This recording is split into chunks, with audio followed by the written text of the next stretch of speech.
어떻게 생각하실지 모르겠지만 목사들도 사람인지라 목사들 대부분이 어떤 인간적인 몇 가지 꿈을 가지고 있습니다. 저도 그런 꿈들을 가지고 있고. 그런데 목사라면 어떤 꿈이 있을 것 같아요? 목사라면 뭐가 있을까요? 목사님들 다 원하는 거. 아, 정말 이러면 좋겠다. 딩동댕 정답. 세 가지가 있거든요. 세 가지. 그중 하나예요. 교세 확장이라고 합니다.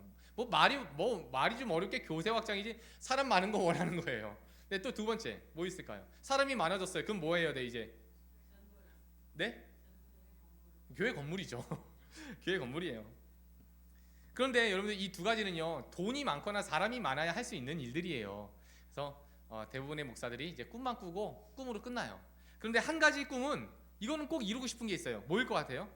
사람도 필요 없어, 돈도 필요 없어, 그냥 뭐 많지 않아도 돼.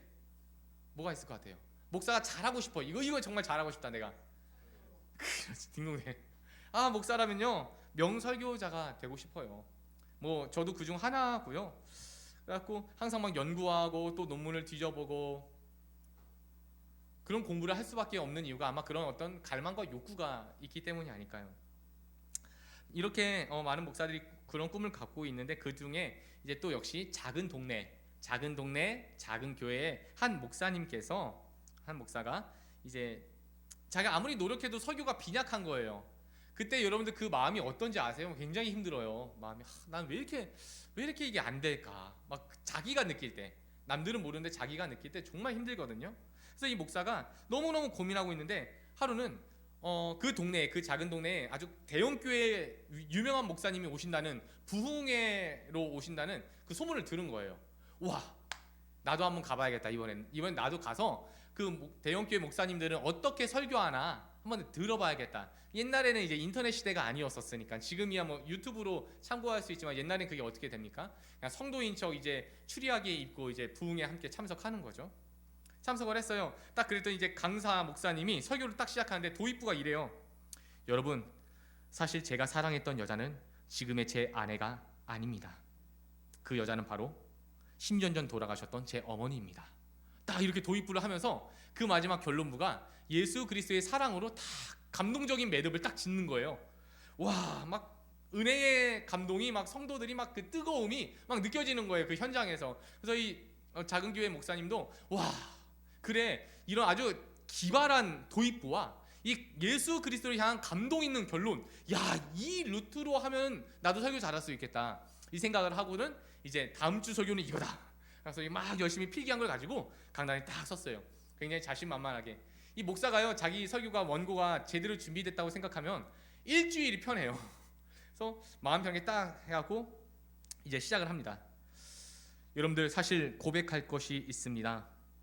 제가 가장 사랑했던 여자가 있었는데 그 여자는 저희 사모가 아닙니다. 그랬더니 이게 교회가 큰 교회가 아니라 작은 교회잖아요. 수근수근 대면서 사람들 눈이 휘둥그레지는 거예요. 막 사모님이 막 어쩔 줄 몰라 하고 막 애들도 아빠 하면서 이러고 있고, 그 목사님이 멘붕이 온 거예요. 그 순간 과부하가 와갖고 이거 어떻게 해야 되지 하다가 머리가 왜 하얘지잖아요.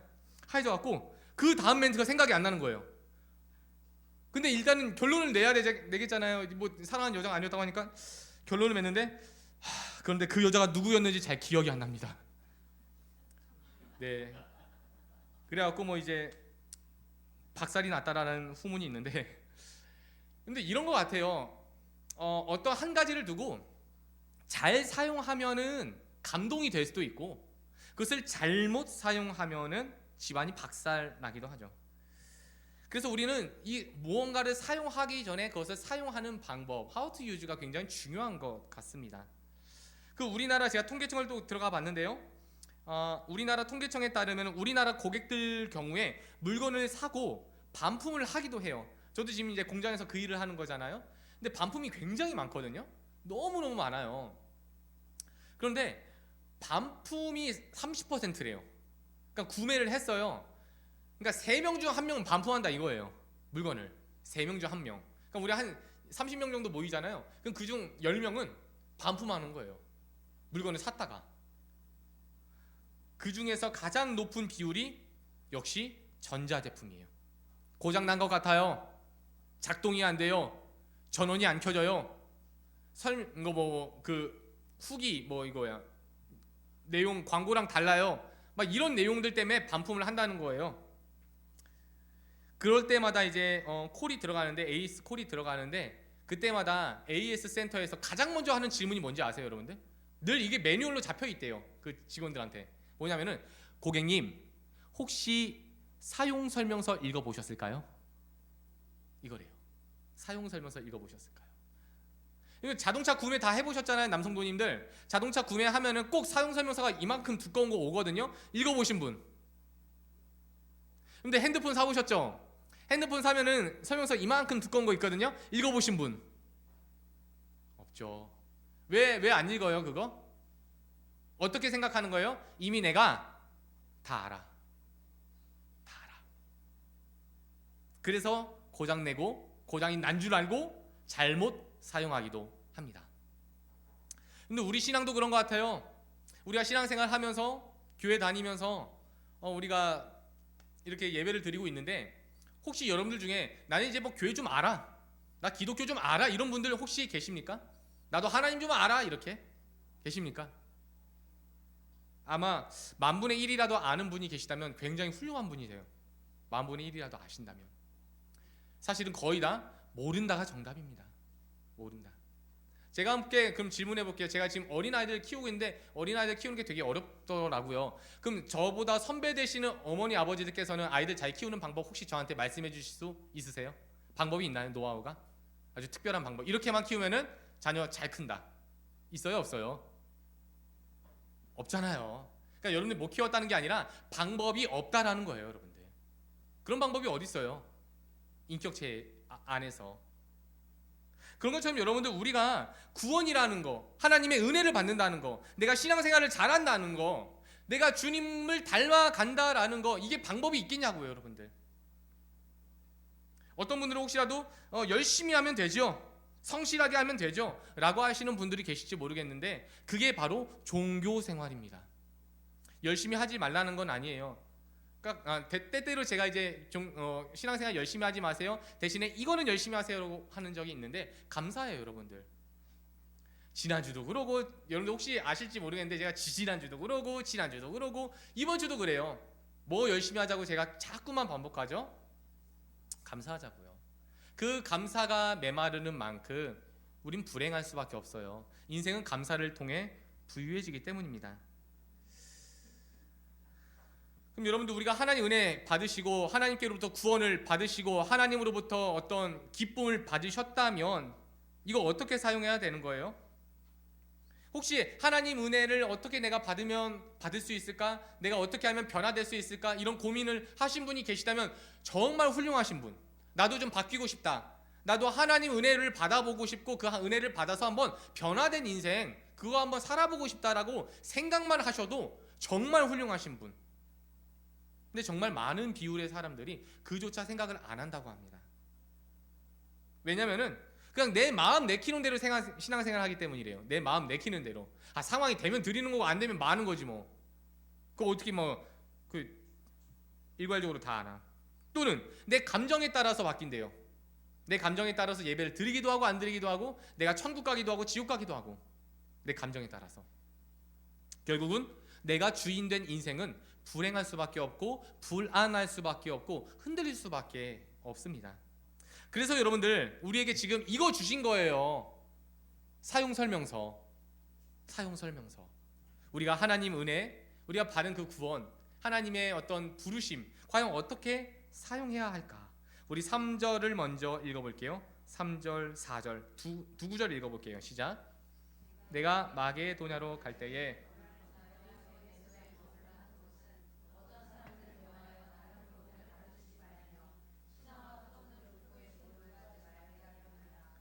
이런 것은 믿음 안에 있는 하나님의 경륜을 이름보다 도리어 변론을 내는 것이라. 3, 4절을 볼 때 이 말씀을 또 추론해 볼 때에 바울이 디모데를 에베소에 남겨뒀다라고 얘기해요. 내가 너를 권하여 강권하여서 에베소에 있어라 라고 한 이유가 있어 라고 밝히고 있죠. 이 편지가 디모데 전서예요. 디모데에게 편지를 두 통 보내요. 그래서 두 번째 편지는 후서이겠고 첫 번째 편지는 전서이겠죠. 그리고 디모데는 사람 이름이에요. 바울의 애제자이며 수제자로 불리웠던 바울의 영적 아들로 불리웠던 디모데를 향한 바울의 서신이었습니다. 근데 바울이 1차 전도 여행에서 에베소에 갔어요. 에베소에 가서 디모데를 만난 거죠. 그 디모데를 1차 전도 여행에서 만나고 이제 2차 여행 때 같이 선교 여행을 하고 있는데 디모데한테 너는 그냥 에베소에 머물러 있어라 라고 얘기한 거예요. 디모데가 영문은 모르겠는데 본인의 스승이 머물러 있으라고 하니까 머물러 있었어요. 그리고 바울이 혼자서 전도 3차 여행을 하는 중에 이제 이 디모데 전서를 디모데에게 보내면서 그 이유를 이제서야 말하게 됩니다. 알고 보니까 어떤 사람들이 있대요. 이 어떤 사람들 때문에 네가 에베소에 있어야만 했다라고 말하고 있는 거예요. 그럼 이 사람들 누굴까요? 바로 다른 교훈을 가르치는 사람들이었다라고 얘기합니다. 율법의 조미료를 첨가하여서 변질시키는 이단 사입이었다라고 말하죠. 우리 6절 한번 읽어볼까요? 시작. 이 사람들이 이에서 벗어나 헛된 말에 빠져 있다. 자, 이런 것처럼 지금 어떤 사람들, 이 사람들이 지금 헛소리하고 있다라고 말하는데 사실 헛소리가 우리가 생각하는 것처럼 그렇게 엉뚱한 소리는 아니었습니다. 엉뚱한 소리만은 아니었죠. 아주 조금 달라요. 그래, 우리도 예수님 믿어. 그래, 우리도 기도하는 사람들이야. 우리도 성경 보고 있잖아. 그런데 정말로 하나님 나라 가려면 은혜만으로는 좀 부족하지 않겠니? 정말 너 그걸로만 하나님 나라 갈 수 있다고 생각하는 거니? 너의 노력이 필요하지 않을까? 너의 열정이 필요하지 않을까? 너의 헌신이 필요하지 않을까? 너의 행동과 행함이 필요하지 않을까? 그게 있어야 천국에 가지. 아무것도 없는데 어떻게 천국 가냐? 굉장히 그럴듯하지 않겠습니까? 굉장히 그럴듯해요. 그런 얘기예요, 여러분들. 그런 얘기를 지금 바울은 약간 이제 헛소리다 이렇게 이야기하고 있는데 큰 맥락 안에서는 헛소리가 맞아요. 근데 인간적인 면모 안에서는 그럴듯한 거예요. 그래, 기도해야지. 그래, 전도도 하고 봉사도 해야지. 그러게 막 수근수근 되기 시작하는 거예요. 자, 그러면은 그들이 전했던 내용의 대강이 어떠한 내용이었을까? 우리 4절 말씀 다시 한번 읽어볼게요. 4절 시작. 신화와 끝없는 족보에 몰두하지 말게 하며 이런 것은 믿음 안에 있는 하나님의 경륜을 이름보다 도리어 변론. 크게는 세 가지네요. 첫 번째 신화, 두 번째 족보, 더 나아가서 변론. 이것을 기독교는 변증이라고도 부릅니다. 여러분들, 신화가 뭐예요? 누구 이야기하는 거죠? 신화는 신들의 이야기죠. 여러분들, 우리 하나님 말고 신화 읽어본 거 있으면 뭐 한번 이야기해 주세요. 뭐 있죠? 신화?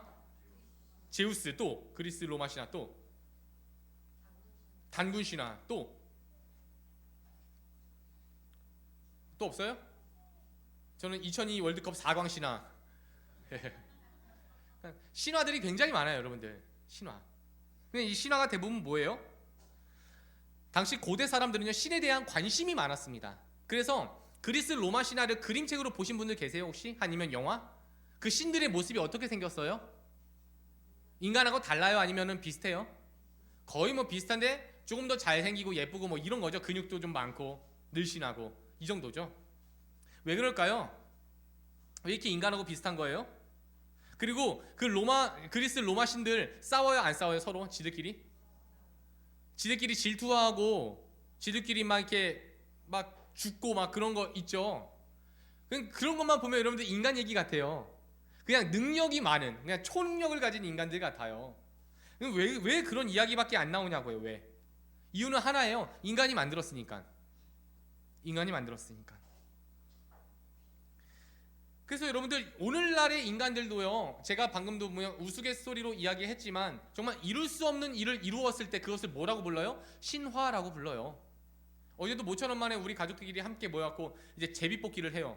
제비뽑기를 해서 야, 오늘 테레비를 한번 볼 건데 누가 보고 싶은 거 볼래 해갖고 제비를 딱 뽑았는데 제가 걸렸어요. 런닝맨을 틀었어요. 축구하는 런닝맨을 틀었어요. 그랬더니 이제 거기 막 주변 연예인들도 유재석 씨를 보고 막 윤우님 이를 부르더라고요. 거의 뭐 신과 같은 존재잖아요.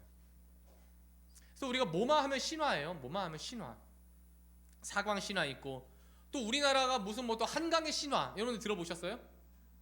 몇십 년 안에 뭐 어느 나라에서도 할 수 없었던 그 발전을 이룬 한강의 신화. 또 무슨 신화. 그래서 여러분들 이 신화 2002 월드컵에 있었던 그 4강 신화, 거기에는 이제 안정환이라는 톱스타가, 판타지 스타가 있고 뭐 박지성이가 있고 설기현이가 있고 막 그런 사람들이 그 신화를 이뤄낸 거예요. 그들이 신이 된 거죠, 어찌 보면. 그래서 여러분들 신화라는 것은요, 단순히 진짜로 허상 속에 있는 가상의 인물을 말하는 게 아니라 이때 당시 사람들은요, 특별한 인물이었어요. 특별한 존재들을 신화라고 불러요. 자, 두 번째, 이제 족보로 연결됩니다. 유대인들에게 있어서 여러분들 족보는 굉장히 중요했었죠. 그래서 이스라엘은 지금도 본인들 족보에 기록되지 못한 사람들을 이방인이라고 불러요. 이들이 13가지의 기도 제목이 있는데 그중 하나가, 마지막 기도 제목이 이방인들은 지옥 가게 하소서예요. 지금도. 그래서 저는 지금의 국가 이스라엘을 이스라엘이라고 이제 생각하지는 않아요, 사실 여러분들. 그래서 그것을 진짜 이스라엘이라고 알고 그들의 회복을 위해서 기도하는 분들은 좀 잘못됐다고 저는 생각합니다. 이거는 누가 봐도 그렇게 말할 수 있어요. 얼마든지 말할 수 있어요. 그들이 하는 행동들을 보십시오, 여러분들. 가장 먼저 민간인들을 사살하고 죽이고 어린아이들 남녀 할 거 없이 그들의 포를 잡고 성희롱을 하고, 그게 하나님 백성이라고 불리울 만한 사람들이 맞는지 저는 전혀 그렇지 않다고 생각해요. 근데 어쨌든 그들은 지금도 본인들이 혈통적으로 옳은 이스라엘이라고 여겨요. 그리고 자기들 족보에 기록되지 않은 사람들 모두를 이방인이라고 불러요. 얼마나 교만합니까? 말을 하진 않죠, 아예. 제가 한 번은 굉장히 저한테 예언서를 알려주신 은사신데, 그 교수님이신데 굉장히 탁월하세요. 뭐 히브리어면 뭐 그 구약에 대한 역사는 이미 통달하신 분이고, 그분은 이야기 들으면 야, 구약에 대한 이야기가 어떻게 그렇게 예수 그리스도의 메시아됨으로 이어지는지 정말 놀랍게 이렇게 강연을 하세요. 그래서 한번 제가 수업 시간에 이게 좀 질문을 했어요. 좀 교수님 죄송한데 지금 수업과는 관련 없는 질문이긴 합니다만 정말 궁금해서 말씀드리는데, 교수님께서 혹시 유대인들에게 복음을 전하면 유대인들이 예수님을 믿을 것 같습니다, 이렇게 질문을 했어요. 제가 막 이렇게 아양떤 게 아니라 실제로 정말 그런 마음이 들어서. 그랬더니 교수님이 굉장히 우문현답을 해주셨는데 이렇게 껄껄껄 웃으시면서, 그런데 그들이 저를 만나주질 않습니다 라고 얘기해요. 이방인이라서. 그래서 여러분들 지금 바울은요, 이것을 가지고 주의하라라고 하는 거예요. 여러분들 이것을 합쳐서 뭐라고 얘기하냐면요, 이것이 이제 율법이라고 불러요. 율법. 이게 율법입니다. 그럼 율법이 나쁜 거냐? 우리 8절 한번 읽어볼게요. 8절 시작. 그러나 율법은 사람이 그것을 적법하게만 쓰면 선한 것임을 우리가 아노라. 여러분들 율법은요, 하나님이 우리에게 주신 선한 선물인 줄로 믿습니다. 문제는 그것을 우리가 잘못 사용한다는 거죠. 저희 부부가 저희 아들하고 딸에게 이제 초등학교 다니니까 혹시 이제 엄마 아빠가 멀리 있거나 뭐 그럴 때 연락을 해야 되니까 핸드폰을 개통해줬어요. 핸드폰을 개통해줬는데 그 의도가 뭐였을까요?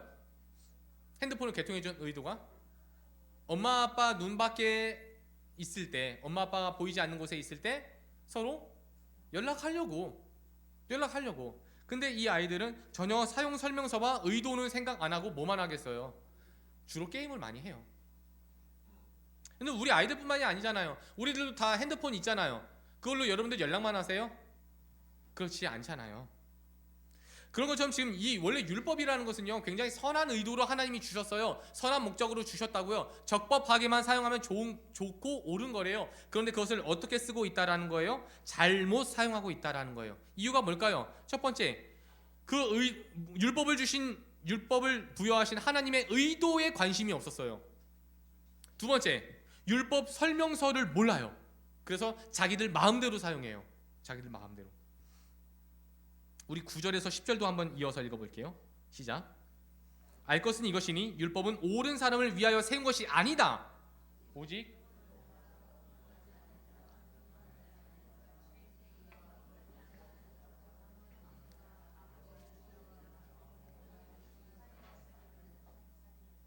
음행하는 자와 남색하는 자와 인신매매를 하는 자와 거짓말하는 자와 거짓 맹세하는 자와 기타 바른 교훈을 거스르는 자를 위한 것이다. 무엇이요? 율법이요.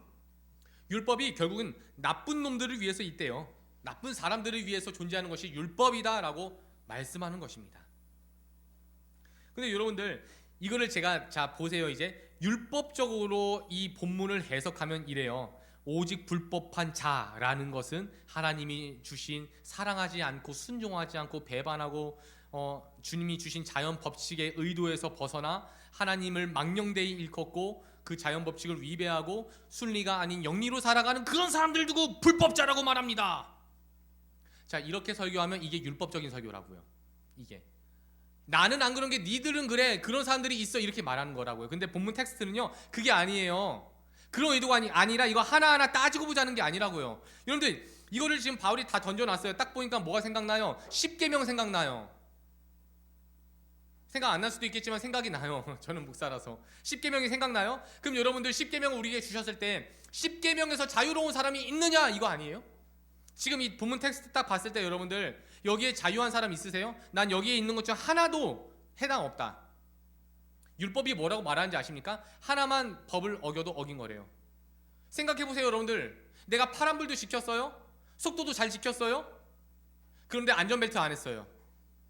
그럼 어떻게 되는 거예요? 딱지 끊어야죠. 아니 왜요? 나 지킨 법이 더 많은데.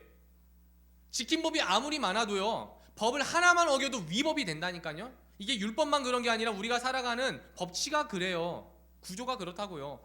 그런 것처럼 이 안에 이 수많은 죄목 나열 안에 너 자유할 수 있냐, 이거 물어보는 거예요. 자유할 수 있냐? 해당 사항 없냐? 그럼 우린 뭐라고 말하겠어요? 아니요, 우리도 여기 있어요. 우리도 여기 안에 이 목록에 있고 이 목록에도 있어요. 그럼 결국 나는 뭐예요? 의인이에요? 죄인이에요? 그거 말하려는 거예요. 율법이 그거 말하려는 거예요. 여러분들, 율법의 의도는요 너는 죄인이야, 이거 말하는 거예요. 너는 죄인이야. 근데 이것을 여러분들 너는 왜 이렇게 못났냐? 너는 루저야, 너는 쪼다야, 이렇게 말하는 거랑 이거 비하하는 게 아니라고. 여러분들, 제가 누누이 말씀드리지만 진단에 가까워요. 진단에. 너 어디 아프구나, 너 감기 환자구나, 너 관절염 환자구나,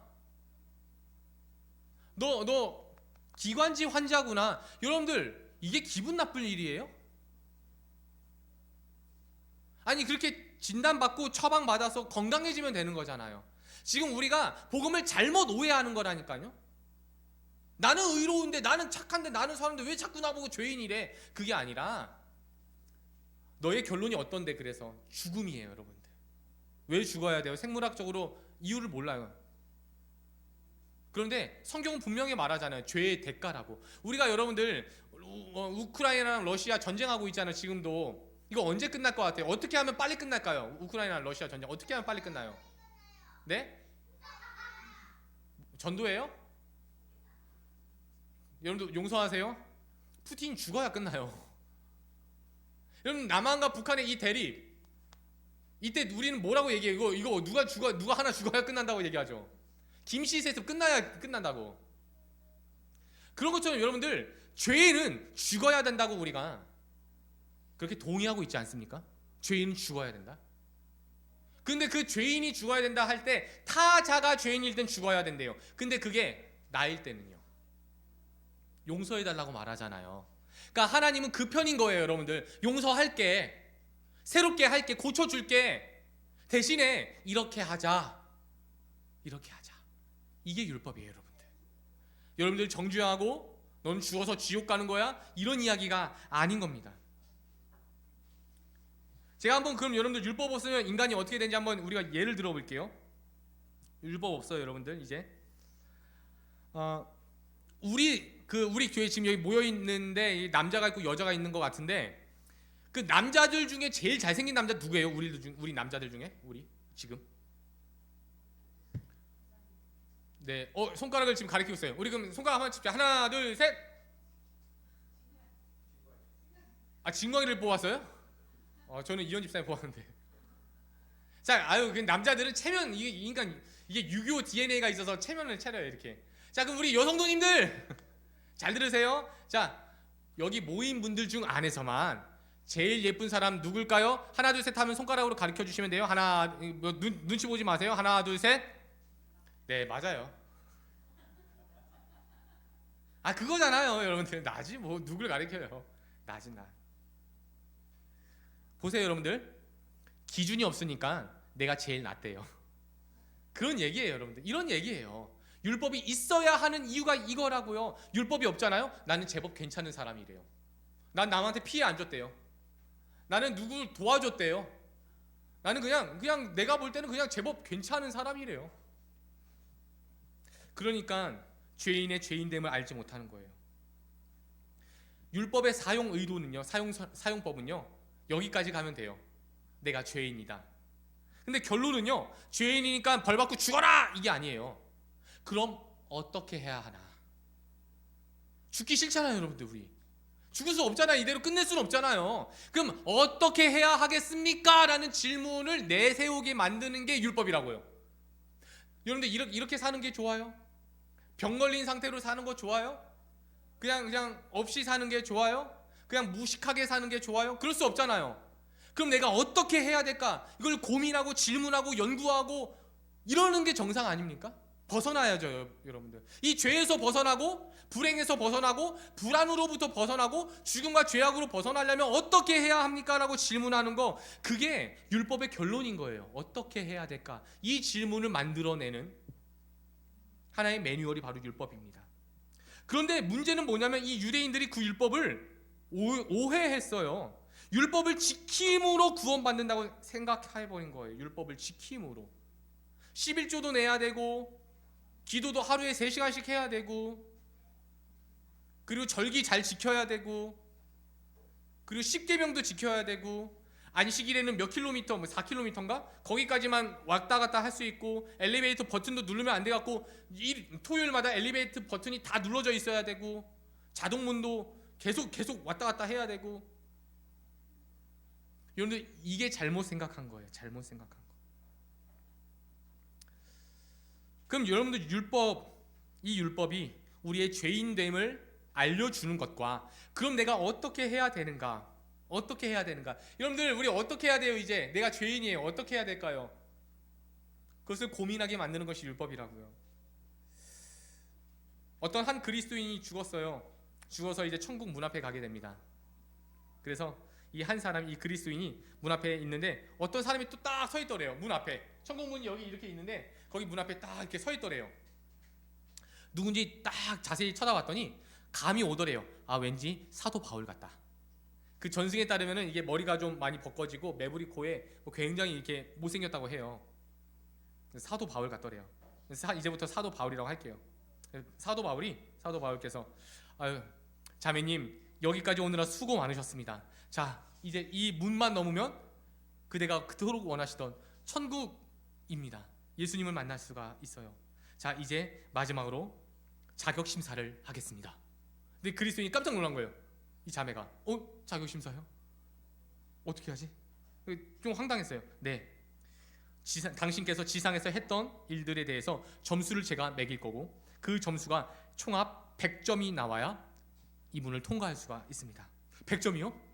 근데 가만히 생각해 보니까 지상에서 그래도 그리스도인으로 살아갔던 세월이 많아요. 그래서 100점 정도는 만들 수 있을 것 같은 거예요. 이제 바울이 물어요.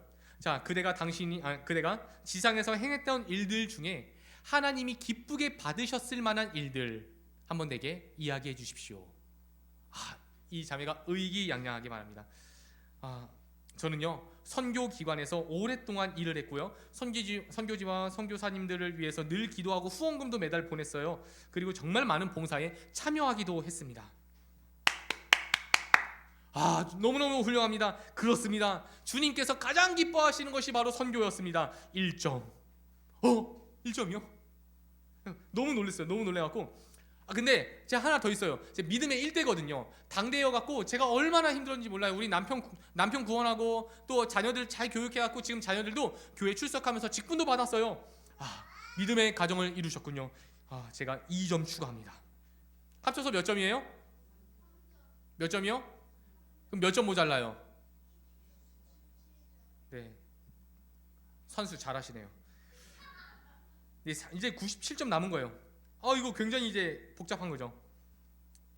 아니 그게 아니라요. 제가 60년 동안 신앙생활을 했었거든요. 그런데 새벽 기도도 맨날 했고요. 주일 성수 어긴 적 없고요. 교회도 한 번도 바꾼 적 없어요. 왜 그것을 이제서야 말씀하십니까? 2점 추가합니다. 다 해서 몇 점이에요? 이제 내놓을 게 없어요. 내놓을 게 없어갖고 꺼이꺼이 무릎 꿇고 울기 시작합니다. 내가 더 이상 할 말도 없고 나는 죄인입니다. 그냥 예수님 은혜가 필요합니다. 그랬더니 갑자기 천국문이 확 열리면서 100점! 사랑하는 성도님들, 하늘나라는 하나님의 은혜입니다. 하나님의 은혜예요. 그럼 여러분들, 이 율법이라는 것, 이 율법이라는 것이 과연 정말로 어떻게 써먹어야 되는가? 결론을 맺겠습니다. 그럼 율법은요, 복음을 위해 존재합니다. 따라해볼게요. 율법은 복음을 위해 존재한다. 율법이 여러분들 선하고 귀하고 거룩하다고 하나님이 말씀하셨고 성경도 그렇게 증언하고 있어요. 근데 우리가 다른 사람들 한번 생각해 볼게요. 제가 방금도 이야기했지만 제가 한번 여러분들 저랑 푸틴 두고 한번 생각해 보세요. 제가 잘생겼어요? 푸틴이 잘생겼어요? 감사해요. 잠깐 긴장했네. 근데 푸틴이 착해요? 제가 착해요? 푸틴이 좋아요? 제가 좋아요? 이러니까 계속 질문하고 싶잖아요. 자, 이렇게 여러분들 예수 믿지 않은 악한 사람들하고 스스로를 비교해보니 내가 괜찮은 사람 같아요. 그쵸? 근데 여러분들 우리의 비교 기준이, 우리의 나됨에 대한 그 기준이 그럼 나쁜 놈이어야 되겠냐고요. 꼭 그 나됨을 증거하는 그 기준이 꼭 그런 푸틴 같은 놈이어야 하냐고요. 근데 우리 신앙, 우리의 믿음, 우리 인간됨의 가치는요, 그게 그 기준이 율법이에요. 결국 그 기준을 두고 봤더니 나 진짜 죄인이구나. 나 정말 죄인이구나. 난 도무지 바뀌질 않는다. 구제불능이구나. 도대체 바뀌질 않. 여러분들 혹시 스스로를 바꿔보려고 노력해본 적 있으시죠? 애써보신 적 있으시죠? 저도 그랬거든요. 안 되더라고요. 제가 최근에도 그걸 경험해봤는데 진짜 안 되거든요. 안 되는데 하나의 새로운 동기가 생겨요. 사랑. 그 사랑, 그 용서와 받아줌과 사랑이 생기니까 내가 이렇게 살면 안 되겠다. 내가 더 이상은 이렇게 살면 안 되겠다. 이 감격, 이게 여러분들 예수 그리스도의 십자가 은혜를 아는 사람이 아니고서야 어떻게 이것을 받을 수 있겠냐고요. 여러분, 우리가 뭘 내세울 수 있겠냐고요. 여러분들, 율법과 복음은 다른 게 아니에요. 일부 반 이단, 반 사이비가 있거든요. 이건 뭐 이단도 아니고 사이비도 아닌 것 같은 그런 집단들이 있거든요. 그들이 꼭 얘기하는 게 이런 유예요. 여기서는 이제 복음만으로는 안 된다예요. 성경은 율법도 있어야 된다라고 얘기하는 거예요. 너의 노력과 너의 성실과 너의 착함도 있어야 된다고 얘기해요. 구원 받으려면. 근데 그렇지 않아요. 그렇지 않다 보니까 차세대 이 교회에서 뭐라고 얘기해요, 여러분들? 이제 율법이 필요 없다고 얘기해요. 구약 필요 없다. 11조도 필요 없다. 뭐 10계명 이런 거 다 필요 없다. 예수님이 다 완성했다. 뭐 이런 이상한 얘기를 해요. 잘 보세요, 여러분들. 동전에 양면이 있잖아요. 그 뭐가 앞면이고 뭐가 뒷면입니까? 이건 만든 사람한테 물어봐야 알죠. 뭐 만든 사람한테 한국은행한테 물어봤더니 의외로 숫자가 앞면이래요. 숫자가. 그래서 100원, 500원이래요. 율법과 복음이 이렇게 양면이 있어요, 여러분들. 그래서 순서도 있어요. 순서. 만약에 복음 앞에, 하나님의 은혜 앞에 율법이 서잖아요? 그러면은 복음이 죽어요.